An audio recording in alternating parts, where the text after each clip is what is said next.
Alright, welcome back to the tutorial. This is going to be part 12. We're basically leaving right off where we left off at part 11. So the next part is materials. This room I did, it's a very, very short room. If you notice the door in front of you is locked, talking to this will open it for you, as well as explain material limits for each character type.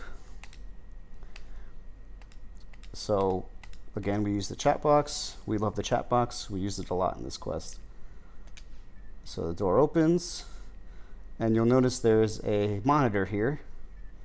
It's not required to talk to this VR link, but it just kind of explains what it does.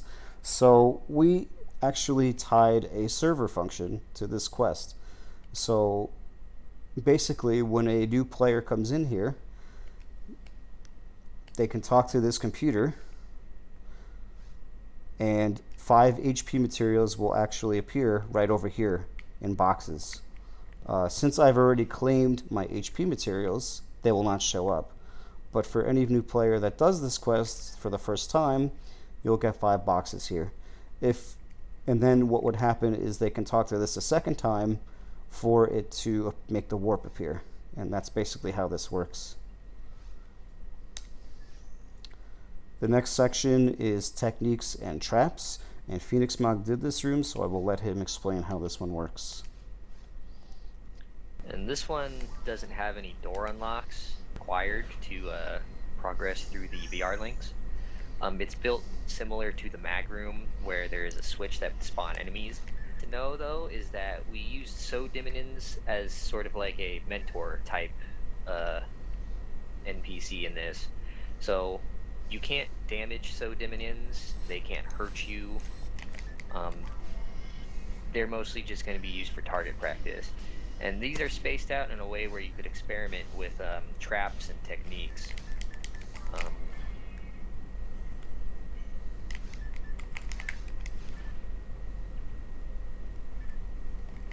This wall here is placed for technique users so that they have a target to work with for ones like Rothboy, just to see how it works. If we go over to the VR links now though, the one that's required is the one on Kayak's right, and this one is similarly tied to your class. If you happen to be an android, it starts off talking about traps. If you're a human or a Newman, it starts talking about techniques instead. The Android version does have a chat box showing the table for trap growth. The technique version just has a lot more text that talks about all of the different techniques. Finishing the VR link once, similar to Kayak's teamwork section, will allow you to go through it a second time, and you can pick between techniques or traps. So if we go through techniques, we'll see that there is a bunch of categories to read, and you can learn more about techniques this way. A lot of other sections reference certain concepts that's in tutorial, and if they are referenced at one point, they are talked about more somewhere else, such as DMC techniques. The second one here goes into environmental traps, such as the damage traps, the status traps, etc. I accompanied a bunch of cool camera angles to work with it, along with some overviews for these traps. And if he progresses through this VR link, it will go through a basic description of many other kinds of traps that PSO can provide. The particular one that's worth mentioning is this pop-up trap. This one is put in an out-of-bounds area of the map, and it's tied to a door lock. So in the script itself, we'll see here that it unlocks door 89 or 88. This is the lock that is tied to the floor trap in particular. As you see here, it is placed on top of this brick cone with a door lock of 88. It's labeled as action for the Qedit package. Interestingly, there is a max radius for these, so I did have to place this close enough for the player to make it pop up, as you can tell from the proximity of the VR link nearby. But after you finish talking about the pop-up trap, it relocks it and it will go away. Even if you could get hit by it, you would take no damage because we have another thread stage that's performed on this floor handler that restores HP. It does this every frame, so if you're not full HP, it'll just instantly fulfill you. The other descriptions for the other traps is pretty self-explanatory. I did provide plenty of camera angles to work with. This basically concludes the technique and trap room. Into the next link is handled by Kayak. He will go into the Tekker section, which goes into a lot of weaponry and section ID information. Yeah, so this room is a very, very cut and dry information room. It basically explains what the Tekker does. It also will explain what the differences are and how, like, basically what the Tekker does with its percent raising and its special tier raising. And because by design choice, we were kind of unsure of where to put some things, and we kind of thought of things later down the line. So this VR link wasn't originally here. I added it later, but it basically goes over every single special type. So if I were to choose Gush, let's say, it basically goes over all the tiers and some small information about it. And pretty much each section is like this with some minor differences. And this laser fence won't open until you hit the cancel button. The next one is section IDs. Now there is a opcode that does detect section ID. However, we did not use it in this quest. We didn't really feel it was necessary. So, and again, we just have a bunch of information for each section ID. I will choose my own, which is Iran. And it just basically explains general thoughts about the ID and what it finds. Again, this unlocks it. And the last one basically just goes over special reduction on non-rare weapons, and also some rare weapons that have it as well. Mostly just an explanation room.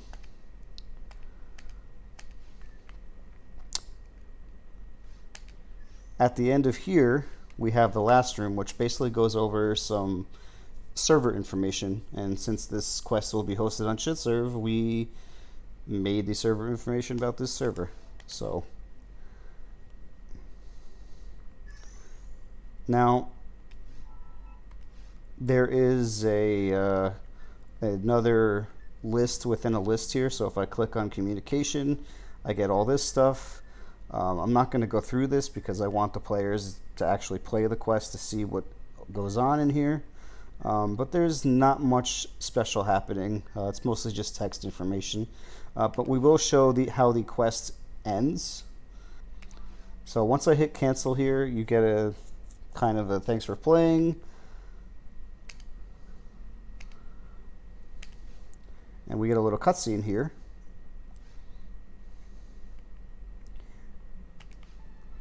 So the way that works is in function 5, we have function 160 threaded. And what function 160 does is it constantly checks to see if register 103 is greater than 7. The way the initial list works at the main hub here, essentially it sets a register every time you select a new section. So if we were to take a look at this one, Just any section. So the combat section, since it's the first section, it checks to see if the register 103 is greater than 0. If it's not greater than 0, then it assigns a value of 1 to register 103. This is because, let's say the player wants to go back through the same section later in the quest, like right now. We actually have the full list here as well. So this is so that in function 100, we have a whole bunch of jump bys here that basically tells the quest how far the player is in. So you'll get a different list basically depending how far you're in. And if you're greater than 7, then you'll just get the full list. And that's basically how we did this quest. Finishing the server information room also makes a teleporter appear back to the lab. If we go back to the lab, there are a couple NPCs with information that you can read about, but otherwise it's just the standard Pioneer 2. You have access to your shops, you have access to the portals, you can go talk to some NPCs.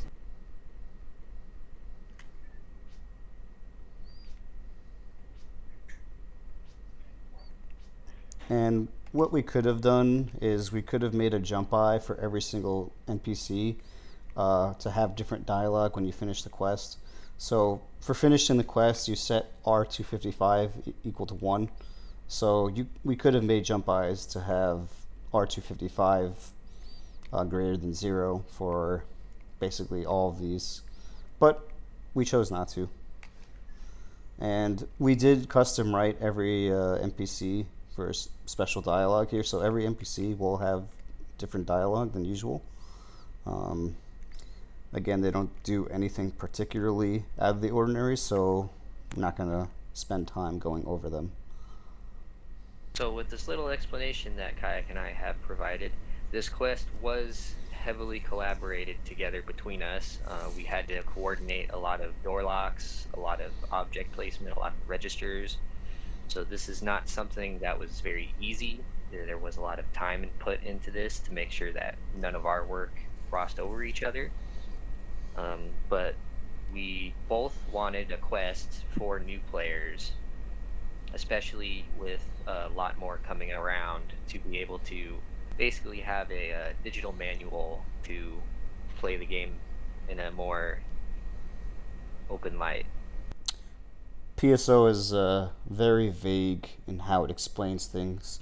Offline, you're kind of just thrown into Pioneer 2, and Tyrell explains some stuff, and yeah, you have the battle training quest offline, but you know, people end up asking so many questions, and the same questions get asked over and over. And not that we don't mind answering questions, we, like Phoenix Monk said, having a digital manual is of this scale was something that we've been wanting for a long time, and finally we have it done. I'd say we started work on this quest as soon as part 10 of the tutorial series went up on YouTube. I'd say we put about 3 months of work into this. So something like this, since we both worked on it at different times, we ended up speeding the process up quite a bit. We split up a lot of the sections in the quest. So it ended up being close to a 50-50 workload for each of us. It was a fun project. It was good times. So that'll be it for this tutorial series. We will probably not be adding any more regular parts to this, but what we will do from time to time is maybe release some special videos just talking about maybe one very specific opcode or a group of opcodes that do something similar.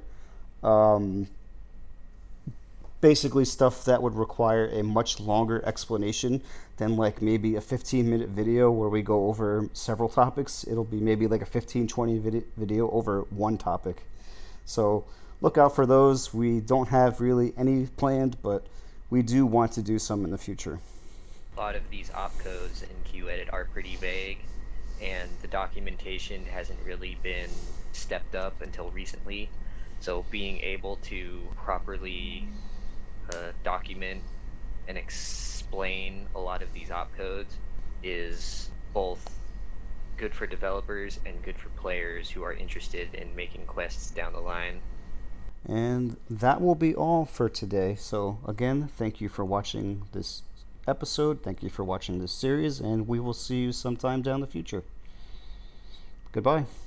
Thank you for watching.